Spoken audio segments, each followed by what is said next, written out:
bunch, so cars that I actually plan to buy and own over the next 10 to 15 years. Now there won't be a video on the Mini or on the 350Z because obviously there are dozens of videos on those already and in the pipeline, so we're just going to be covering the cars that I don't have yet.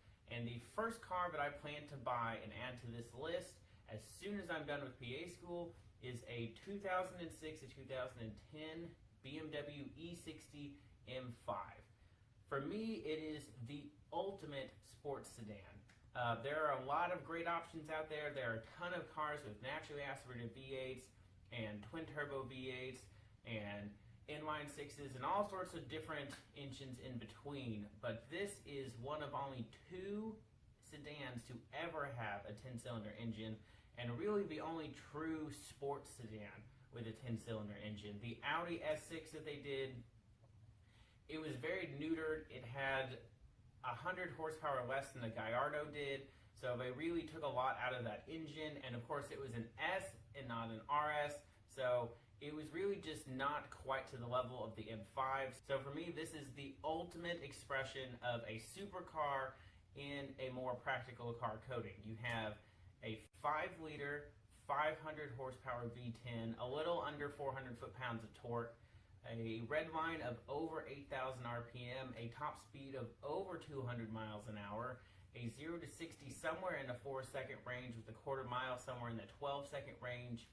You could get a 7-speed single clutch or a 6-speed manual. I'm definitely going to go for the 6-speed manual just to save all the headache that comes along with the single clutch, even though it is a great transmission when you're going fast. Other times it's not so great. Plus, when it does grenade, it's going to be a very, very expensive fix. But I love the idea of a sports sedan. It had more horsepower and torque than the Ferrari F430 of the time.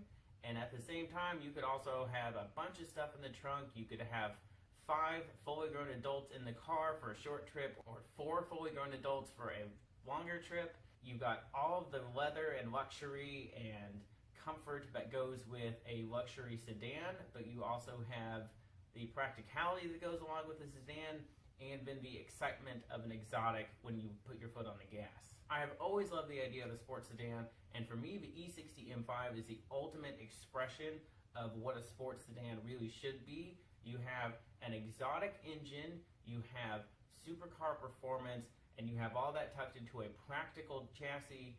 The only way it could get any better is if it came in a station wagon. Unfortunately, you cannot get a manual transmission and a station wagon, and you can't get the station wagon in the United States. But it's got huge brakes, it's got great suspension, and of course, just maybe the greatest engine that BMW has ever put out. And as time goes on, you can see more and more how special of an engine that is, that there's not going to be engines like that anymore. You're not going to have a sedan with a high revving V10. It's just not going to happen. So it's a very special car, one that I want to protect and preserve and enjoy for the foreseeable future. That's honestly really my main draw to the car. There are other sedans that have great brakes and great suspension and great chassis and all of that, but that engine is what makes it unique. It almost sounds like a Formula One car. Of course, you can draw some very loose connections to BMW's Formula One program, where they produced some amazing V10 engines. There's not a direct connection, but there's definitely got to be some influence in there. I also like the styling of the car, so I think it could pull up and it's going to have a very classic look. It's just aggressive enough that you know it's something special, but not so aggressive or gaudy or over the top that you look ridiculous driving it around. It's going to be comfortable, it's going to be quiet on the inside, so I can take it on a longer trip and not get fatigued. Of course, the gas mileage is not going to be great, but that's just a price you pay for something special. People talk about how these are maintenance nightmares, but again, like any BMW or any luxury car for that matter, as long as you take care of it and keep up with your preventative maintenance, I'm not concerned about it, especially considering it won't be my only car, so I can park it and take my time and order parts and work on it myself. It's going to share daily duty with the Mini Cooper, so I'll probably drive the Mini like Monday, Tuesday, Wednesday, and then drive the BMW Thursday, Friday, or something like that. I'll figure it out. It could also kind of balance out for what my schedule is, whether it's raining, whether it's snowing. It just kind of depends on when the M5 will come out versus when I'll use the Mini. This car for me is the one that I'm the most excited about. I'm really excited for all the other ones, I am. But this is the one that's going to be the first one I'm going to get. It's the one that I'm closest to. It's the background on my computer. I have a sound clip of what the V10 sounds like for when I'm studying and I just can't do it anymore and I need some more motivation. Sound clip.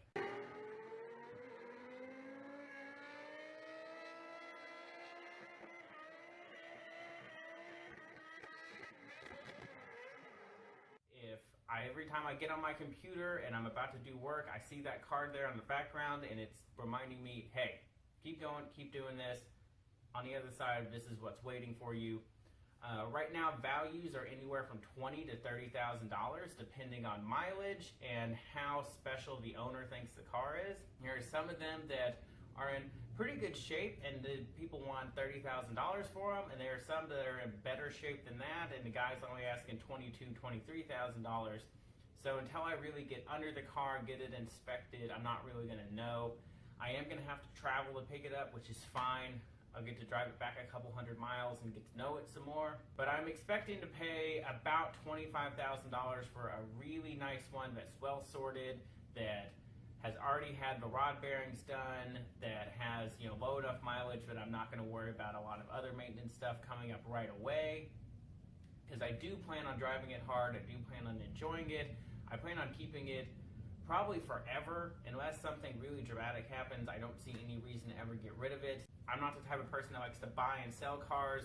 I have a list, I want that list, and I want to stick with it and enjoy it, so that when I put the time and money into cars and invest in them, then I get to actually enjoy the fruits of my labor. I do kind of miss the 540 because I made it perfect and then I sold it. So I want to make the M5 perfect. We'll go over all the modifications I have planned for it in another video, since that's going to be the first one to roll out. But the M5 will see the track a couple times a year, not too much, because of course I have this, I can take the Mini. Pretty much any car I'm going to buy I can take to the track, so it won't see the track too often, but it's great to know that I can take it out, I can beat on it on a track day, and it'll take it. So of course, if you guys have any questions or comments, feel free to drop those down below, hit that subscribe button, and I will see you guys next week.